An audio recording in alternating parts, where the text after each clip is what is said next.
ഓം നമോ ഭഗവതേ വാസുദേവായ. 12 സ്കന്ധങ്ങൾ, 332 അധ്യായങ്ങൾ, 18,000 പദ്യങ്ങൾ, ഇങ്ങനെയുള്ള മഹാഗ്രന്ഥമാണ് ശ്രീമദ് ഭാഗവതം. അതൊരു കൽപ്പവൃക്ഷമാണ്.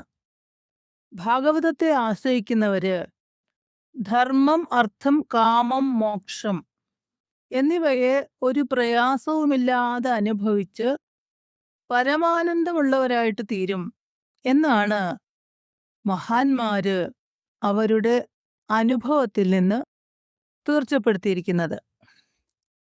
സർപ്പദംശം എന്ന ഒരു ബാഹ്യമായ കാരണം കൊണ്ട് 7-ാം ദിവസം ശരീരം നശിക്കും എന്ന് പരീക്ഷിത്ത് രാജാവ് മനസ്സിലാക്കി.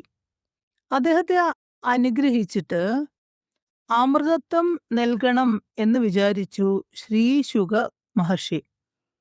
അതിനായിട്ട് പരീക്ഷത്തിനെ ഭാഗവതം പറഞ്ഞു കേൾപ്പിച്ചു. അങ്ങനെ മരണഭയമില്ലാതെ അമരത്വം നേടി പരീക്ഷിത്ത്. ഇതിൽ നിന്ന് വിശ്വാസത്തോടുകൂടി ഭാഗവതം വായിക്കുന്ന, പഠിക്കുന്ന എല്ലാവരും കാലസർപ്പഭീതിയിൽ നിന്ന് മോചിപ്പിക്കപ്പെട്ട് നിത്യാനന്ദികളായിരിക്കും എന്ന് ശ്രീ ശുകാചാര്യര് അനുഗ്രഹിച്ചിട്ടുണ്ട്. എന്താണ് ഈ പ്രപഞ്ചത്തില് സാരാംശമുള്ളത്? സുഖസാധനം എന്ന് വിചാരിക്കുന്ന വിഷയങ്ങള് വിഷമെന്ന പോലെ ദുഃഖിപ്പിക്കുകയാണല്ലോ ചെയ്യുന്നത്. അതുകൊണ്ട് സ്വൈരമില്ലാതെ വലയുന്ന മനുഷ്യര് സുഖമുണ്ടാകണം എന്ന് ആഗ്രഹിക്കുന്നവരാണെങ്കിൽ ശുകാചാര്യർ പറഞ്ഞിട്ടുള്ള അമൃതത്തെ അതിശയിക്കുന്ന ശ്രീമദ് ഭാഗവതത്തെ ആസ്വദിക്കുവിൻ. എന്താണത്രേ ഭാഗവതം? ഭാഗവതത്തിന്റെ മെച്ചം. ഈ ഭാഗവത ശാസ്ത്രത്തിന്റെ സാരാംശം അറിയാൻ ഭഗവാന്റെ അനുഗ്രഹം തന്നെ വേണം.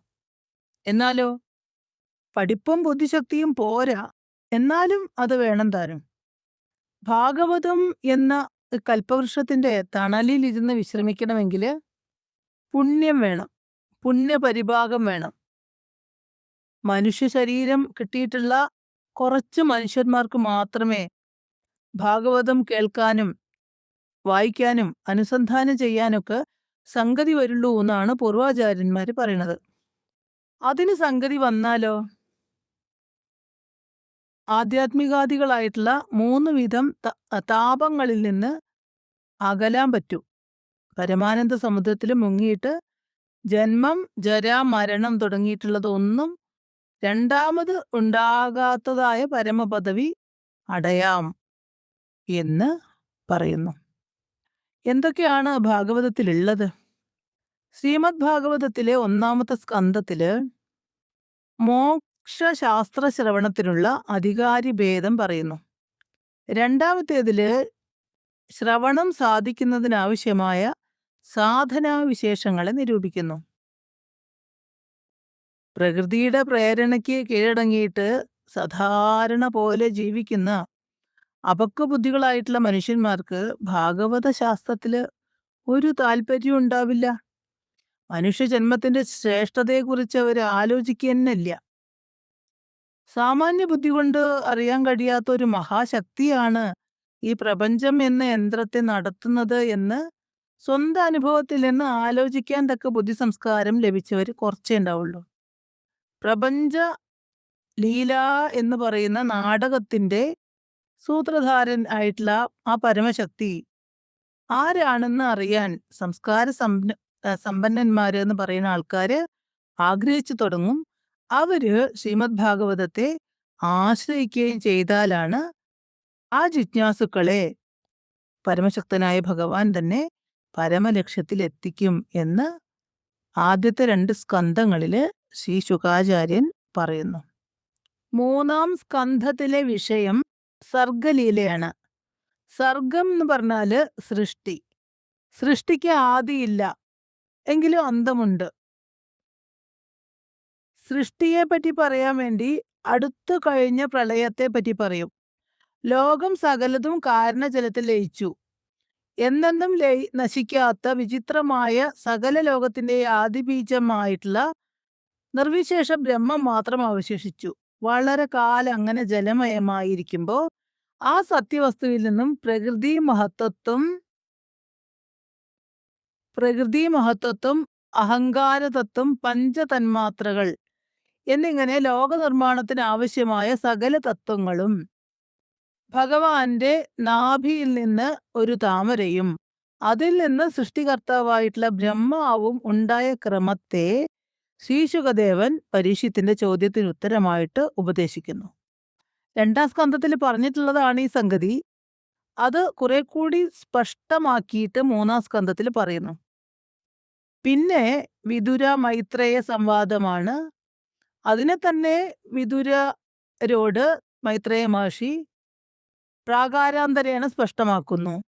ശ്രീഭഗവാന്റെ അവതാരമായിട്ടുള്ള കപിലമൂർത്തി സമാതാവായ ദേവഹൂതിയോട് അധ്യാത്മം, അധിഭൂതം, ആദിദൈവം എന്ന 3 വിഭാഗത്തോടു കൂടെ മഹദാദി തത്വങ്ങളുടെ പരിണാമസംഘാതമായ വെഷ്ടി സമഷ്ടി ലോകോദ്ഭവത്തെ ഉപദേശിക്കുന്നുണ്ട്. ഇതില് സാഖ്യശാസ്ത്രമാണ് പറയുന്നത്. ഇതിന് കാപിലം എന്ന് സുപ്രസിദ്ധമായിട്ടുള്ള ഒരു പേരുണ്ട്. ഈ സാഖ്യശാസ്ത്രത്തില് മനസ്സിരുത്തുന്നവരുടെ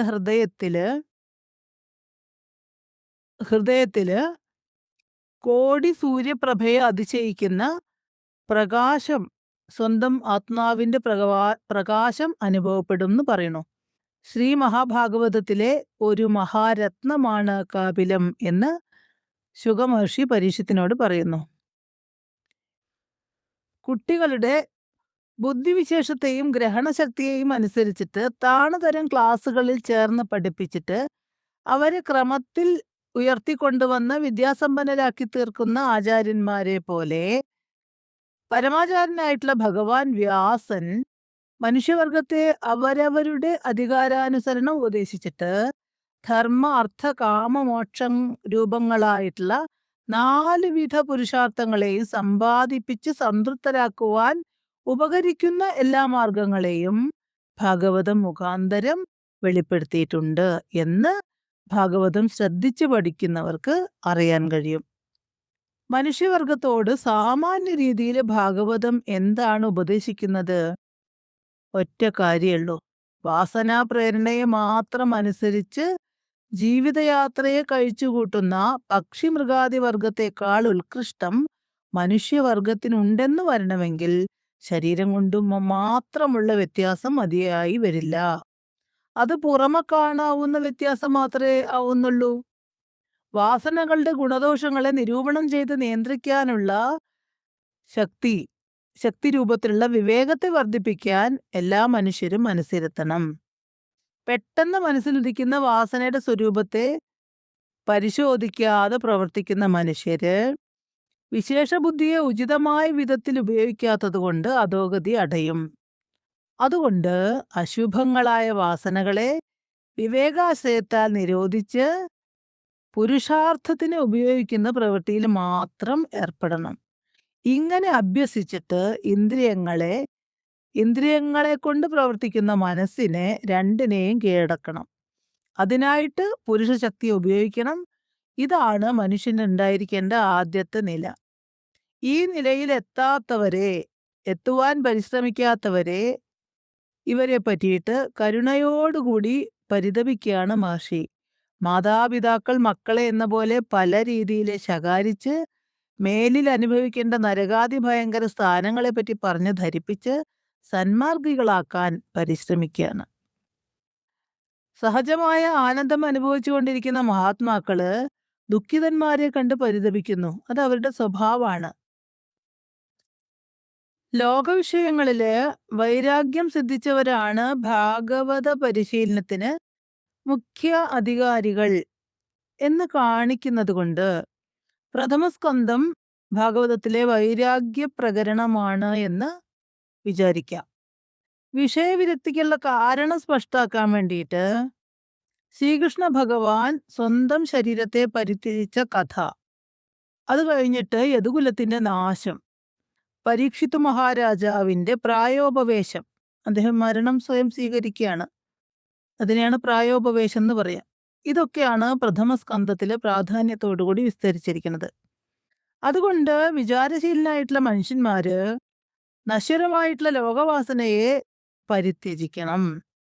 അനശ്വര പദത്തെ പ്രാപിക്കാൻ സഹായിക്കുന്ന പരമഗുരുവിനെ ശരണം പ്രാപിക്കണം എന്ന് അനുവാചകരോട് പറയാൻ വേണ്ടിയിട്ടാണ് പരീക്ഷിത് മഹാരാജാവ് ശ്രീ ശുകദേവനെ പരമഗുരുവായി വരിച്ചത് ഉദാഹരണമായിട്ട് കാണിച്ചത്.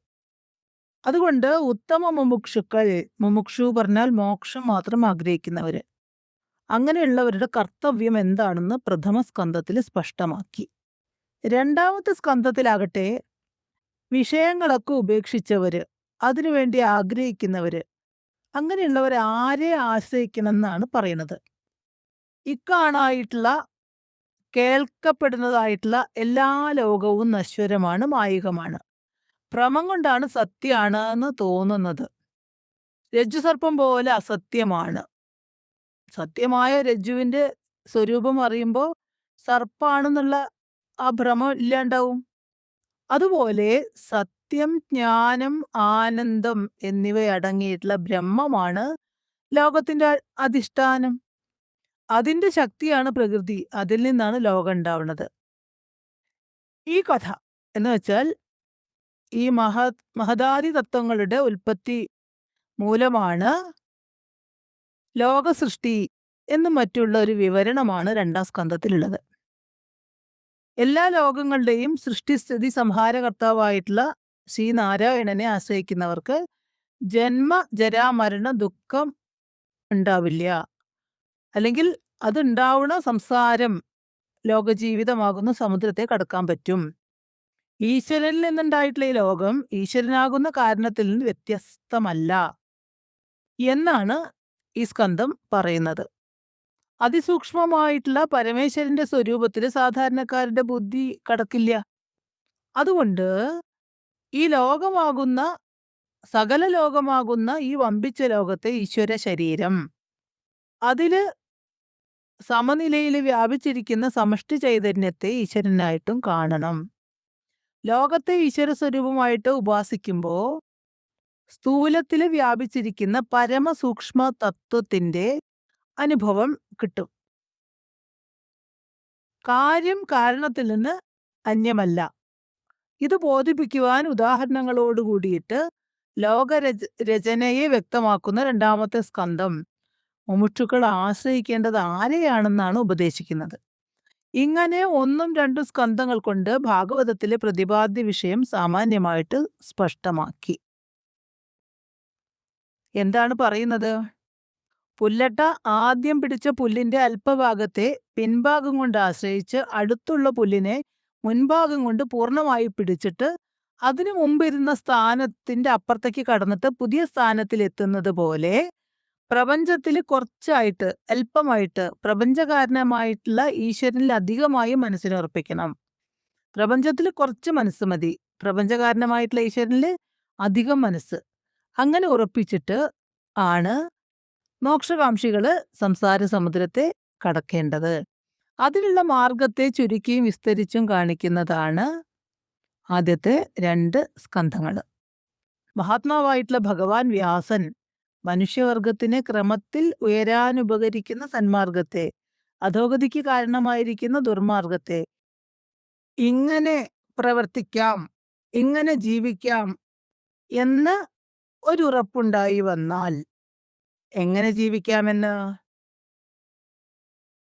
അവനവന്റെ ഉള്ളിലുള്ള പുരുഷശക്തി കൊണ്ട് ഇന്ദ്രിയങ്ങളെയും മനസ്സിനെയും കീഴടക്കിയിട്ട് സന്മാർഗികളായിട്ട് ഈശ്വര തത്വത്തെ അറിഞ്ഞ് ജീവിക്കാം, പ്രവർത്തിക്കാം എന്ന് ഉറപ്പുണ്ടായാൽ പിന്നെ എല്ലാ സംഗതികളും പ്രയാസം കൂടാതെ വരും.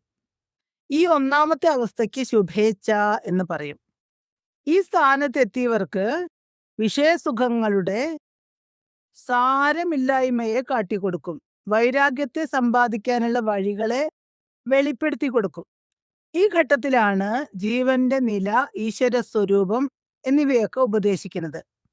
ഈശ്വരാംശമാണ് ജീവൻ. അതിന് അസ്വാതന്ത്ര്യം വരാനുള്ള കാരണം ബോധ്യപ്പെടുത്തുന്നു. അതിനുശേഷം സ്വാതന്ത്ര്യം അല്ലെങ്കിൽ മോക്ഷം പ്രാപിക്കാനുള്ള മാർഗങ്ങളെ കാട്ടിക്കൊടുക്കുന്നു.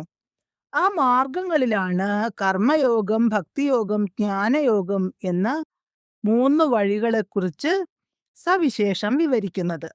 3 വഴികളും മോക്ഷ സാമ്രാജ്യത്തിൽ എത്തിക്കുന്ന മാർഗങ്ങളാണ്.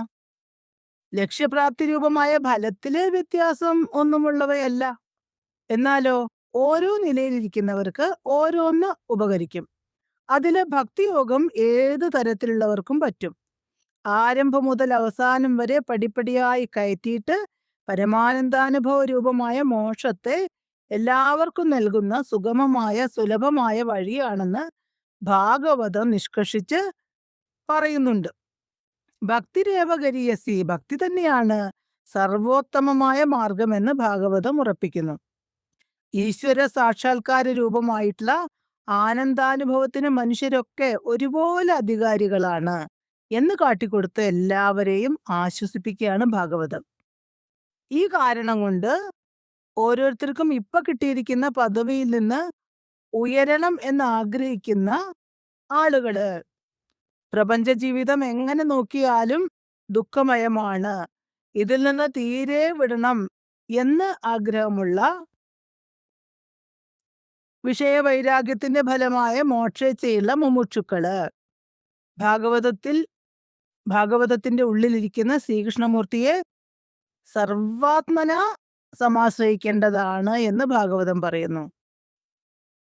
ഇനി എല്ലാറ്റിൽ നിന്നും വിരക്തന്മാരായിട്ട് സംസാര ബന്ധത്തിൽ നിന്ന് വേർപെട്ട് പരമാനന്ദ സാക്ഷാത്കാരം ലഭിച്ച് ബാക്കിയുള്ള കാലം ലോകാനുഗ്രഹത്തിനായിട്ട് കഴിച്ചുകൂട്ടുന്ന പരമഹംസന്മാരാകട്ടെ, അവര് അവരുടെ നിർവികൽപ്പ സമാധിയുടെ അവസ്ഥയിൽ അനുഭവിച്ചതായ പരമാനന്ദത്തെ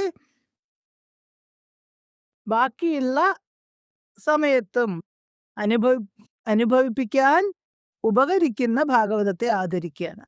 ഇങ്ങനെ ഈ വിധത്തില് എല്ലാവരെ കൊണ്ടും എല്ലാവരാലും ആദരിക്കപ്പെടുന്ന ഉത്കൃഷ്ടവുമായിട്ടുള്ള ഒരു ഗ്രന്ഥമാണ് ശ്രീമദ് ഭാഗവതമെന്ന് ശ്രദ്ധയോടെയും ഭക്തിയോടെയും പരിശീലിക്കുന്നവർക്ക് മനസ്സിലാകും. ഈ ആമുഖത്തിന് സഹായകമായിരിക്കുന്ന ഗ്രന്ഥം സാഹിത്യകേസരി പണ്ഡിറ്റ് പി ഗോപാലൻ നായരുടെ ഭാവാർത്ഥ കൗമുദി ഭാഷാ വ്യാഖ്യാനം ആണ്. പണ്ഡിറ്റ് പി ഗോപാലൻ നായരെ നന്ദിപൂർവം ഓർക്കുന്നു. ഓം തത്സത്. ഹരി ഓം. വിധി നിഷേധം എന്ന 2 വിഭാഗമായിട്ട് കാട്ടിക്കൊടുത്തിരിക്കുന്നു. ഇതാണ് ഭാഗവതം മനുഷ്യവർഗത്തിന് ഒന്നാമതായി ചെയ്തിരിക്കുന്ന ഉപകാരം.